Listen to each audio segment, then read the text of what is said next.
அடுத்து வருவது southern India. அங்க கடல் மாதிரி ஒரு சின்ன விஷயம் கூட ட்ரெயின்களோட வழியில குறுக்க நிக்காது.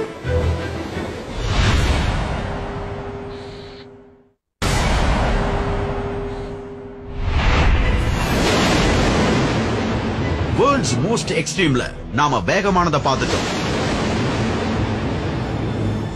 இப்ப நம்பர் 2ல இருக்கிறது சதர்ன் இந்தியால. இதுதான் வேர்ல்ட்ஸ் மோஸ்ட் எக்ஸ்போஸ்ட்.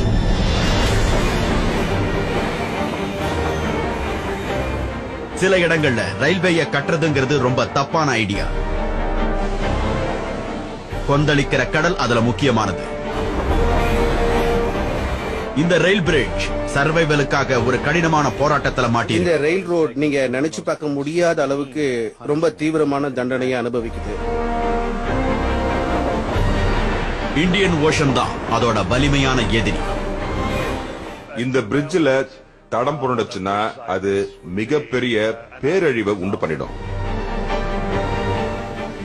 அது இன்னும் நின்னுகிட்டு இருக்கிற ஒரு அதிசயம். பாம்பன் பிரிட்ஜ் உலகத்தோட ரொம்ப எக்ஸ்போஸ்ட் ரயில்வே.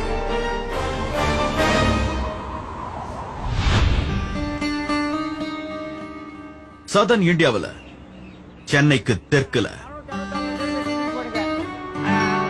பாம்பன் பிரிட்ஜுக்கும் அழிவுக்கும் நடுவுல நிக்கிறது இந்த மெயின்டெனன்ஸ் டீம் தான். அவங்களோட மிஷன் எந்த பிரச்சனை வந்தாலும் ட்ரெயின்களை தொடர்ந்து ஓட வைக்கிறது தான். அவங்க இப்ப வேலைக்கு கிளம்பி போய்கிட்டு இருக்காங்க.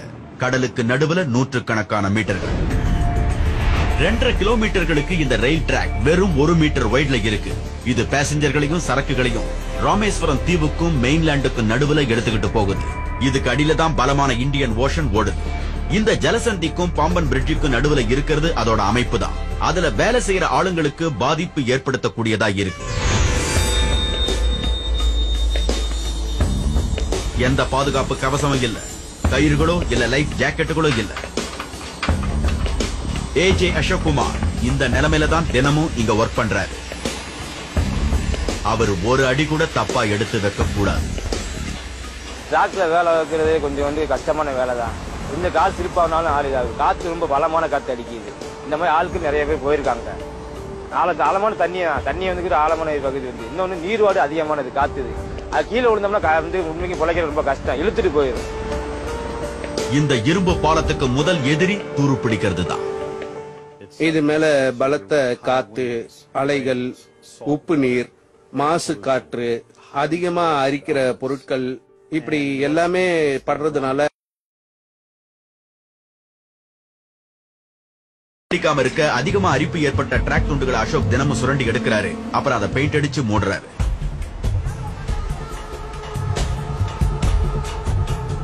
தன்னோட கால் தவறாம பாத்துக்கிறது மட்டும் அவருடைய கவலை இல்ல.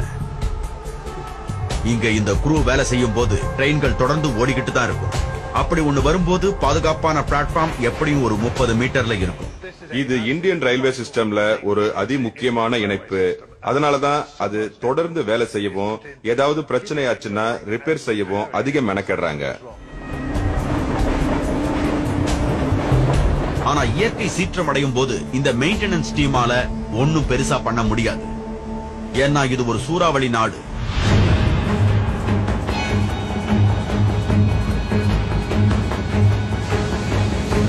கடல்ல இருந்து ஒரு சூறாவளி வீசிச்சுன்னா உள்ளூர் மக்கள் எல்லாரும் செய்ய முடிஞ்சது பாலத்துக்கு ஒண்ணும் ஆகக்கூடாதுன்னு வேண்டிக்கிறது தான். டிசம்பர் 22, 1964 ஒரு சூறாவளி வீசினப்போ என்ன ஆச்சுன்னு எஸ் கலைச்செல்வன் ஞாபகம் வச்சிருக்காரு. அந்த இரவு நேரத்துல மக்களுக்கு காற்று எவ்வளவு அடிக்குது, என்ன வரும்ன்றது தெரியல. எல்லாம் களவடைச்சிட்டு உள்ள இருக்க போகும்போது அதிகமான காற்றுல வீட்டோட ஓடுகள் தூக்கப்பட்டது, தென்னை மரங்கள் அடியோடு பேர்க்கப்பட்டன, மரங்கள் எல்லாம் பேர்ந்து வந்தது. அடுத்த நாள் காலையில கிராம மக்கள் எந்த அளவுக்கு இழப்பு இருக்குன்னு பார்க்க வெளியே வந்தாங்க. 6 மணிக்கு தான் பார்க்க போகும்போது இந்த பாலங்கள்லாம் அடித்து செல்லப்பட்டதாக சொன்னாங்க மக்கள். அதோட எல்லாரும் இங்க பார்க்க போகும்போது எதுவுமே நடந்து தெரியல. ஃபுல்லா தண்ணியை மூழ்கி மேல கொண்டு தண்ணியெல்லாம் போயிடுச்சு. ஒரு இதுவுமே இல்ல, ஒரு பில்லர் மட்டும் தான் இருந்தது. காலையில பார்க்க போகும்போது மக்கள் 1914 இருந்து நின்னுகிட்டு இருந்த இந்த பிரிட்ஜ் தண்ணில அடிச்சுக்கிட்டு போயிடுச்சு. என்னதான் ஒட்டுமொத்த கிராமமும் தரமட்டம் ஆயிருந்தாலும் உடனடியா கட்ட வேண்டிய விஷயமா இருந்தது இந்த ரயில்வே தான். ஆச்சரியமா வெறும் 46 நாட்கள்ல ஒரு புது பிரிட்ஜ மிச்சம் இருக்கிற பழசு மேல கட்டி முடிச்சாங்க. இன்னைக்கு அத மறுபடியும் கட்டின மக்களோட வழி வந்தவங்க இந்த பிரிட்ஜ் தொடர்ந்து நிக்க பாடுபடுறாங்க. இந்த ரயில்வே இன்னமும் செயல்பட்டுக்கிட்டு இருக்கிறது ரொம்ப ஆச்சரியமா இருக்கு. இத கட்டின என்ஜினியர்ஸோட திறமைக்கும் அவங்க உறுதிக்கும் கூடவே இத மெயின்டைன் பண்ணி தொடர்ந்து செயல்பட வைக்கிற மக்களுக்கும் சாட்சியா இது இருக்கு. இன்னைக்கு வேலை நல்லபடியா முடிஞ்சது. நாளைக்கு அவங்க திரும்ப இங்க வந்து இந்த ஆபத்தான வேலையை மறுபடியும் செய்வாங்க.